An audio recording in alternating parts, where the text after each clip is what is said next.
Hey folks, welcome back to Grandpa Digs It. Today I've got a unique project. One day Grandma came to me with a picture of creeping red thyme, a beautiful blanket of ground cover. And she said, Grandpa, can you do this for us? So I looked into it, went to the local nursery, I bought some plugs, put those in the ground. They were $5 a plug. I bought 20 of them for the area that I wanted to do. And eventually, maybe a year, maybe 3 years, 4 years down the road, they will have turned into that lush blanket that Grandma saw. But I got this idea for the $100 I spent on the plugs. Let's get some seeds and let's try some different methods of germinating these and growing these ourselves. After all, that's what the nursery did, right? So today, I'm going to show you 4 different ways of, besides the plugs, of doing creeping red thyme. It's an experiment. Let's do it together. We'll see how it turns out. And who knows? Within a year, we may be swimming or lying on that blanket of creeping red thyme. So join me today on Grandpa Digs It. So here we are on May 1st, planting the plugs in the front yard. The look I'm looking for is in this picture of this nice blanket of creeping red thyme. I want to fill the gap between the lawn and those junipers. So simple enough to dig the holes and plant these plugs, water them in pretty thoroughly. There you have it. Now method 1, we're going to use these seeding trays. And these are great for seeding, and we're going to germinate some from seed indoors. I like these seeding trays. I've used them all winter long.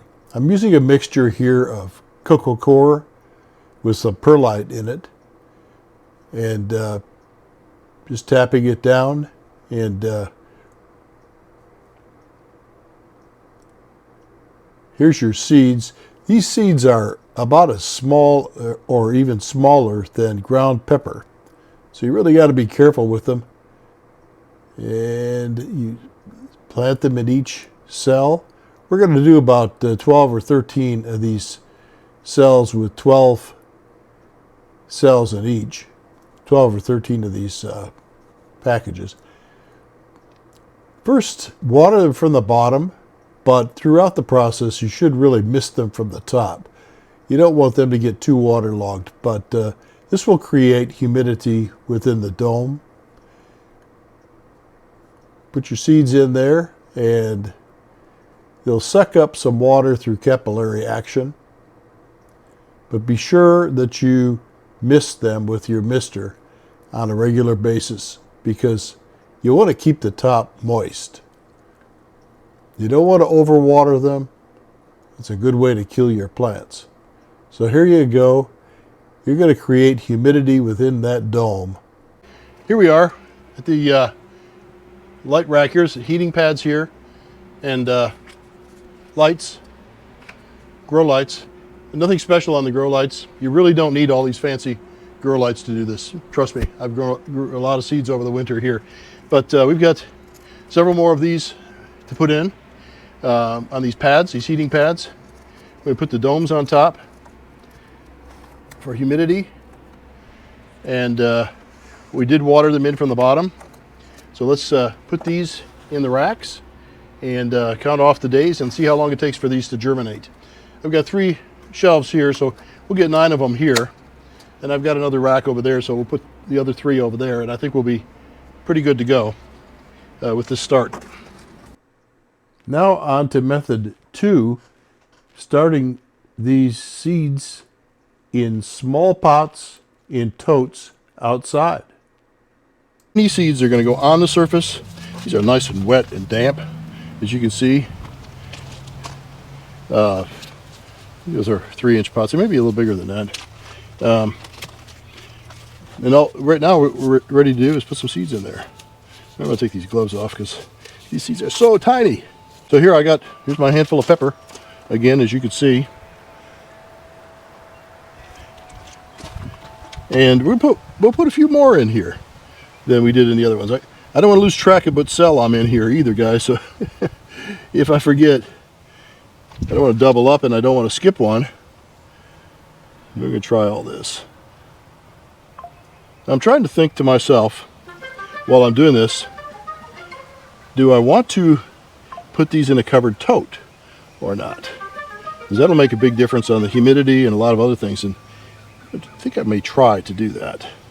In which case we'll have a similar environment to what's inside, but we sure don't want to get them scorched out under the sun, so those totes would have to go in the shade somewhere. So let me think about that. So some of this, we're learning this journey together here. Guys, I hope you guys on this channel are viewing this video feel the same way. So these will become your best friend, these totes. These are some newer ones I got from Walmart. If you can look carefully at the bottom, you'll see I used my soldering pencil to put some holes in the bottom. But these we're going to use. I've already got our creeping red thyme in here, and the soil is moist, and I'm going to put the rest of them in here.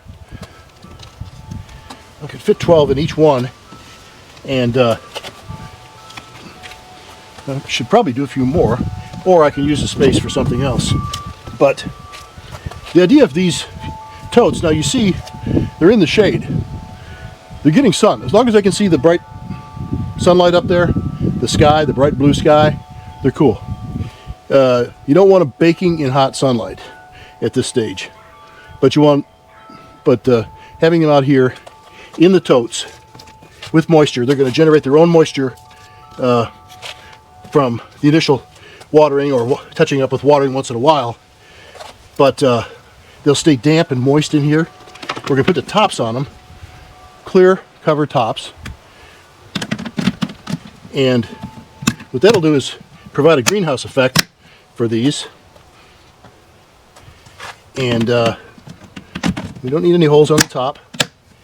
Now if we were, so, and we don't want direct sunlight beating on them. This wall here keeps kind of a shady environment most of the time. A little bit of sunlight get in there, but not enough to worry about. And if you really look at it, it's a great spot. Those junipers hanging over, and of course you can see the door. You're getting to know my place by now. You can see the door to the germination chamber, germination lab, or whatever we want to call it. Now for method 3, mixing seed with sand and overseeding outside, right among the plugs.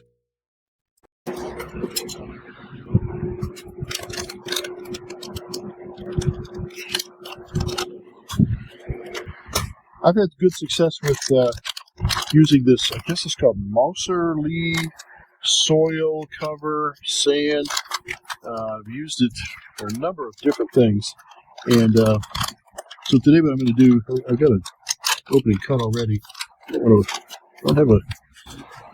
I do. Luckily, I have a funnel here. So I'm going to pour some sand. Can we all see this okay? Yeah. Pour some sand down in here into this, what used to be a spice container.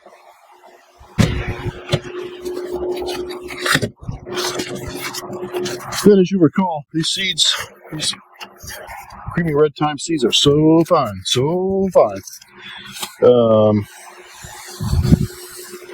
I'm guessing at the mixture. I don't want to use them all. We may come up with another methodology to our creamy thyme, so we want to save those. This is now the 4th method we're employing.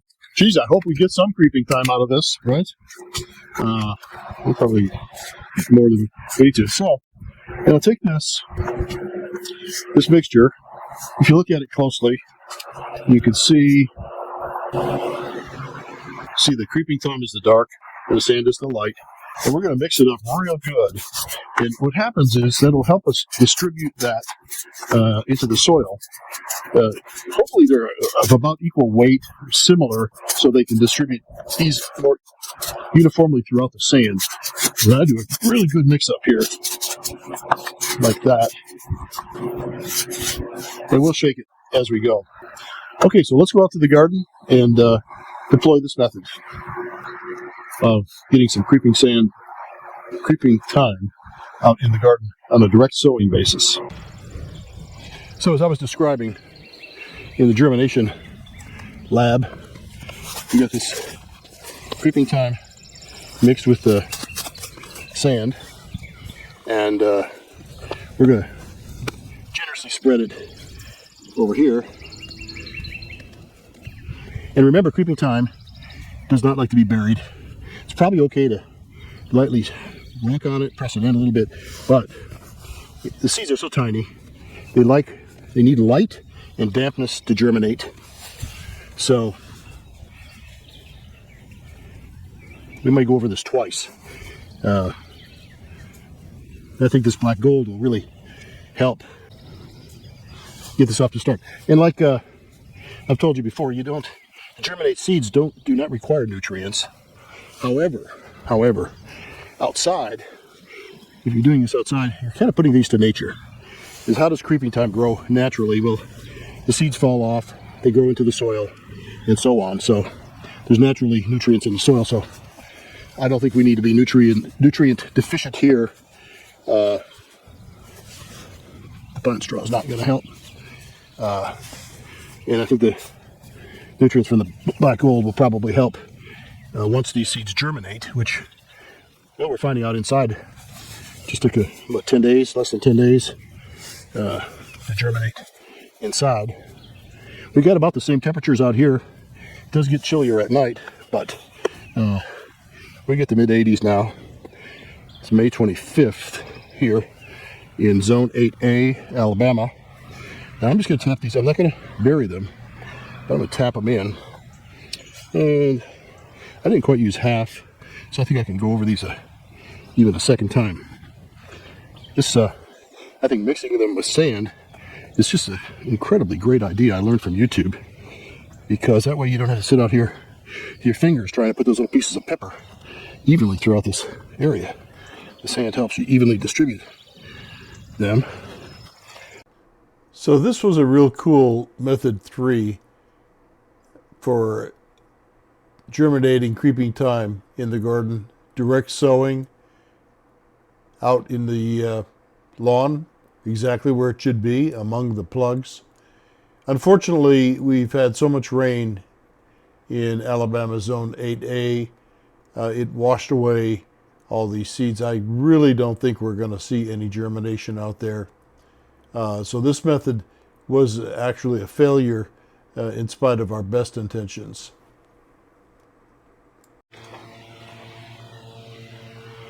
Okay, so I wanted to do an update on our creeping thyme project and the 4 different methods. So today I did a couple things. I took off the dome, these humidity domes, and eliminated the heat, because these are germinating now, as you can see. They look great, and the heat is meant to keep them to promote germination, and you want to keep the humidity dome on to keep humidity during that process. So both are accomplished. I'll have to keep a better eye on watering them for sure, because the humidity dome keeps them damp. But as you can see, if we get a close-up, we can see them, and they're only going to grow bigger and stronger now. It's a good idea to keep air circulating here in the germination lab and keep them under lights. Probably should raise these up a little bit by putting something underneath here. I don't have lowering shelves like some people do, so I'll probably put something to bring them a little closer to the light, but it's not critical, at least not now. Here's the other batch over here. I think we put these out a couple days later, if I'm not mistaken. I don't have a tag on these, but this is a control. Those are black-eyed Susans over there, but So I took humidity dome off, I disconnected heat, and so we'll just keep light on this section of the on this part of our project. Okay, let's take a look at the other methods that we're using to germinate red creeping thyme. One of our other methods, wow, they are really coming along. These were around the same time. I'll have to check my notes, but these are doing well. Remember, these are humidity controlled domes. They do have holes in the bottom for some drainage, but as you can tell from the humidity on these, that they're still staying damp on top, and that's the most important thing. It's a good idea now at this point to spend a little time, just maybe a couple of minutes, 5 minutes a day, to air these out. But as we start doing that, of course, we're going to have to check the dampness in there because some of the humidity will escape. But they look like they're doing great. And another method, I covered these up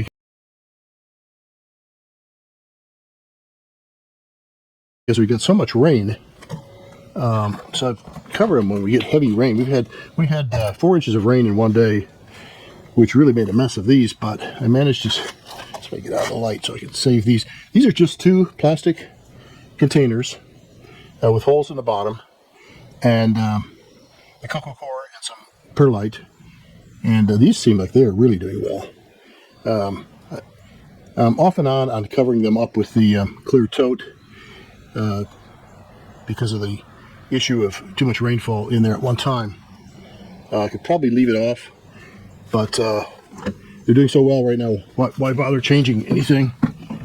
And since I had them sort of mounted, you can see this, sort of mounted in a way that lets a little bit of air come in from the bottom, yet keeps the humidity in there, and keeps the just that deluge of rain that we got almost destroyed this part of the project. Well, we set out to make our own plugs from seed, these tiny little red creeping thyme seeds. 4 methods we talked about: the germination lab seeding trays, the small pots, the open container, and overseeding with the sand and seed mix. And I think that was the only failure. They got washed out by a heavy rainfall. But in all cases, I think we've got some thriving creeping thyme potential there. I don't think they're ready to be planted out yet. Here in Alabama, Zone 8A, we don't plant much in July and August. It just doesn't make sense. By September, I think these will be ready to plant out, and it'll give them a couple of months of a growing season to establish roots and so on. So I think the project was a success. Hope you tried it or are willing to give it a try. So from Grandpa Digs It, good luck to you, and we'll have more videos coming out. So like and subscribe. Drop some comments below. I'll read them all. Sure would like to hear what you have to say about this project. Have you done this project yourself? And do you have any tips for me? So from Grandpa Digs It, it's Ed saying so long.